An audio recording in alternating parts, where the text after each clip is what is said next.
Hello everyone, my name is Moushumi Das. Welcome back to study with RC. आज के इस video में बच्चों हम करने वाले हैं सर्कल चैप्टर के लास्ट एक्सरसाइज 9.3 के फर्स्ट 3 क्वेश्चंस। चलो देखते हैं इन क्वेश्चंस को हमें कैसे करना है। क्वेश्चन नंबर 1 में हमें दिया है in figure 10.36 A, B and C are 3 points on a circle with center O such that angle BOC is equal to 30 degree and angle AOB is equal to 60 degree. If D is a point on the circle other than the arc ABC, find angle ADC. तो देखो बहुत ही easy सा question है बच्चों। यहाँ बोला है ABC एक आर्क बना रहा है, ABC माइनर आर्क बना रहा है और अदर देन दिस आर्क एक और पॉइंट D है जो remaining part of the circle में है ना। और हमें BOC की वैल्यू 30 डिग्री दे दी है, AOB की वैल्यू 60 डिग्री दे दी है। हमें इस एंगल D की वैल्यू निकालने को बोला है, एंगल D की वैल्यू निकालने को बोला है। तो हमने थ्योरम पढ़ रखी है बच्चों कि एक आर्क जब सेंटर पे जो एंगल बनाता है वो डबल होता है किसके, remaining part of the circle में जो एंगल बना हुआ है उसके। Angle subtended by an arc at the center of the circle is double than the angle subtended at any remaining part of the circle. तो इसी थ्योरम का हमें यूज करना है। तो अकॉर्डिंग टू दिस थ्योरम हो क्या जाएगा, angle AOC will be equal to twice of angle ADC। याद करो जब मैंने थ्योरम्स को समझाया था बच्चों तो मैंने आपको बताया था कि जो एंगल रिमेनिंग पार्ट में रहता है उसी के आगे ट्वाइस लगाते हैं। ठीक, तो ये याद रखना बहुत जरूरी है क्योंकि मैक्सिमम बच्चे यहाँ पे कंफ्यूज हो जाते हैं। तो हम ट्वाइस किसके आगे लगाएंगे, जो छोटा एंगल दिख रहा है या फिर ऐसा समझ लो कि जो remaining part of the circle में एंगल है उसके आगे हम 2 टाइम्स लगाएंगे। ओके, और सेंटर वाला जो रहेगा वो इक्वेट करेगा। तो अकॉर्डिंग टू दिस थ्योरम पहले हम थ्योरम को नोट कर लेते हैं। क्या है theorem, we know that the angle subtended at the center of the circle is double the angle subtended at the remaining part of the circle. Theorem लिखना must है बच्चों, इसी में मार्क्स है ना। तो therefore क्या हो जाएगा, angle AOC will be equal to twice of angle ADC। अब तो बहुत इजी है, देखो हमें मालूम है BOC की वैल्यू 30 डिग्री और AOB की वैल्यू 60 डिग्री, दोनों को ऐड करके हम इजिली AOC की वैल्यू निकाल लेते हैं। तो यहाँ पे लिखते हैं angle BOC is equal to 30 degree and दूसरा क्या दिया है, angle AOB is equal to 60 degree. Therefore, angle AOC will be equal to angle AOB plus angle BOC। Values put कर देते हैं। AOB की वैल्यू क्या है, 60 डिग्री है, तो 60 प्लस 30 डिग्री हमारी BOC की वैल्यू है, this will be equal to 90 degree. अब हम इस इक्वेशन का यूज कर लेते हैं। Since angle AOC is equal to twice of angle ADC, यहाँ वैल्यूज पुट करेंगे। AOC की वैल्यू हमारी कितनी आई है, 90 डिग्री, तो यहाँ पुट कर देते हैं 90 degree. This will be equal to twice of angle ADC। तो एंगल ADC की वैल्यू हमें क्या मिल गई, विल बी इक्वल टू 90। यहाँ 2 जो है ये मल्टीप्लाई में है तो नीचे आके डिवाइड, तो ये हो गया हमारा 45 डिग्री। तो सिंपली हमें मिल गया हमारा answer, angle ADC is equal to 45 degree. Easy. Next question भी इसी तरह से करना है बच्चों, वो भी बहुत इजी क्वेश्चन है। chord of a circle is equal to the radius of the circle. Find the angle subtended by the chord at a point on minor arc and also at a point on major arc. यहाँ हमें बोला है कि एक circle में एक cord है जो कि किसके इक्वल है, रेडियस के इक्वल है, रेडियस ऑफ द सर्कल के इक्वल है। Find the angle subtended by the chord, इस कॉर्ड के द्वारा जो एंगल बनाया जा रहा है कहाँ, माइनर आर्क में, at a point on minor arc में and also at a point on major arc. Minor arc में जो एंगल बना रहा है वो भी फाइंड आउट करना है, मेजर आर्क में जो एंगल बन रहा है वो भी फाइंड आउट करना है। इसे और अच्छे से डायग्राम से समझ लेते हैं। एक सर्कल ले लेते हैं, हमें बोला है एक कॉर्ड है, लेट सपोज ये कॉर्ड हमारा AB है। ये कॉर्ड जो है वो रेडियस के इक्वल है, तो ये रहा हमारा, दोनों रेडियस हमने ज्वाइन कर लिया, इसे हम O पॉइंट दे रहे हैं। अब हमें बोला है कि ये जो कॉर्ड है ये माइनर आर्क में एक एंगल बना रहा है, तो माइनर आर्क में लेट सपोज इस तरह से एक एंगल बना रहा होगा, ये हमारा ये C एंगल लिख लेते हैं, इसको C दे देते हैं पॉइंट को। और एक और एंगल बन रहा है जो मेजर आर्क में, तो मेजर आर्क कौन सा वाला आर्क है, ये जो रिमेनिंग पार्ट है ये मेजर आर्क है हमारा, यहाँ पे भी एक एंगल बन रहा है, तो let's give it a name as D, यहाँ पे डी नाम दे देते हैं। तो हमें एंगल डी की भी वैल्यू निकालनी है और हमें एंगल सी की भी वैल्यू निकालनी है। ओके, तो स्टार्ट कैसे करेंगे? देखो, हमें क्या बोला है, ये जो कॉर्ड है वो रेडियस के इक्वल है ना? तो हमें मालूम है radii of a circle are always equal. एक ही सर्कल के जितने भी रेडियस आप ले लो सब इक्वल होंगे। तो AO is equal to OB तो ऑलरेडी है, और गिवन में हमें बोला है कि रेडियस के ही इक्वल ये कॉर्ड भी है। इट मीन्स क्या हो गया बच्चों, AB is equal to BO is equal to AO, all three are equal, और AOB जब सारे sides equal है it means it is going to be an equilateral triangle, है ना? और equilateral triangle के sides equal होते हैं तो उनके angles भी equal होते हैं सारे। तो by angle sum property क्या हो जाएगा? सारे angles का sum कितना हो जाएगा? 180 डिग्री, है ना? It means 3x is equal to 180 upon 180 degree, 3x is equal to 180 degree, x is equal to 180 upon 3 which is equal to 60 degree। ये तो मैंने आपको समझाने के लिए बताया है कि बच्चों इक्विलेटरल ट्रायंगल का जो एंगल होता है वो हमेशा 60 डिग्री का होता है। क्यों? क्योंकि सारे एंगल्स इक्वल रहते हैं। आपको ये पार्ट करके नहीं दिखाना है। ठीक, अभी हम बाद में इसको बोलेंगे कि since AOB is an equilateral triangle therefore angle AOB is equal to 60 degree. ठीक, इसको यूज करना है हम। अब यहाँ एंगल AOB यदि 60 डिग्री है, ये एंगल AOB यदि 60 डिग्री है तो एंगल D कितने डिग्री का हो जाएगा? 30 डिग्री। हमने थ्योरम पढ़ी है और प्रीवियस क्वेश्चन में भी यूज किया है। Angle subtended by an arc at the centre of the circle is double then the angle subtended at any remaining part of the circle. पहले मेजर आर्क वाला एंगल निकाल लेते हैं, फिर माइनर आर्क वाला एंगल निकालेंगे। देखेंगे कि कैसे निकालना है। तो सबसे पहले जो थ्योरम है उसका हमको यूज करना है। पहले हमको थ्योरम लिख लेनी है। ठीक, तो इस तरह से हमको पूरी थ्योरम लिखनी है। We know that angle subtended at the centre of the circle is double then the angle at remaining part of the circle. के बाद देखो देयरफॉर अब we are talking about major arc. Okay, therefore angle AOB will be equal to twice of angle ADB। फिर हम क्या लिखेंगे, हमें बताना है AOB जो है वो इक्विलेटरल ट्रायंगल है, तो हम लिखेंगे here AO is equal to BO is equal to AB, therefore triangle AOB is equilateral। ठीक, hence एंगल AOB कितने डिग्री का हो जाएगा? 60 डिग्री। ठीक, अब इसमें पुट कर देते हैं हमारी जो इक्वेशन है angle AOB। We have angle AOB is equal to twice of angle ADB।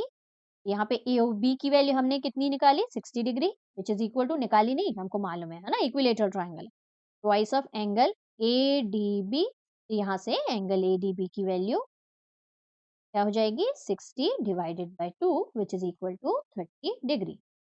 ADB is equal to 30 degree. तो हमारा मेजर आर्क में बच्चों, मेजर आर्क में जो एंगल है वो हमारा 30 डिग्री का हमें मिल चुका है। अब हमें माइनर आर्क वाला एंगल निकालना है। तो सेम थ्योरम का तो यूज होगा बच्चों, लेकिन ध्यान से आप देखो कि अब हमारा जो एंगल है वो इस तरह है, इस तरफ है। यहाँ देखो एंगल C जो है वो इस तरफ है ना? और जो हमें थ्योरम का यूज करना है वहां पे हमें इस एंगल का यूज करना है। क्यों? क्योंकि angle at the centre of the circle will be this one. ये जो मेजर आर्क है ADB, इस सेंटर पे जो एंगल बना रहा है, let's change the colour first. ये सेंटर पे जो एंगल बना रहा है वो ये वाला एंगल है। मेजर आर्क से जो सेंटर पे एंगल बन रहा है बच्चों वो ये वाला है। ठीक, नॉट दिस वन, 60 डिग्री वाला नहीं है, ये वाला नहीं है, ये वाला है। तो अब ये वाले एंगल, इसको हम क्या बोलते हैं? इसको हम रिफ्लेक्स एंगल बोलते हैं, है ना? AOB का ये रिफ्लेक्स है।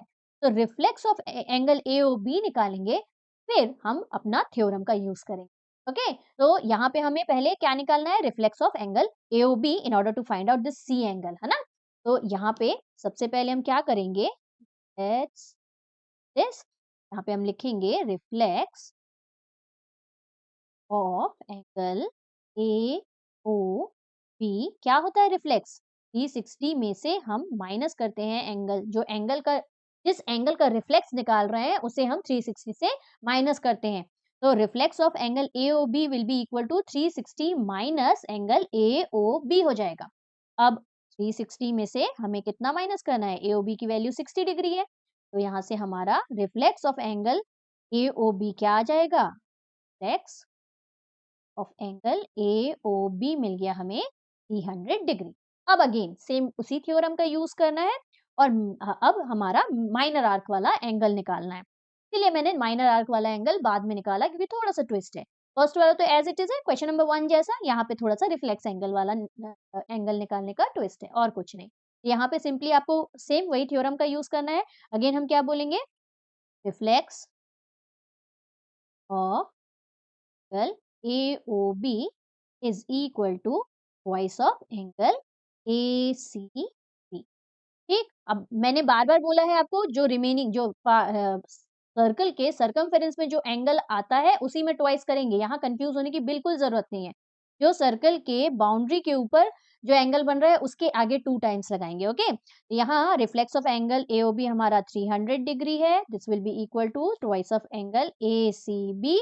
2 को नीचे ले जाएंगे तो 300 divided by 2 will be equal to angle ACB।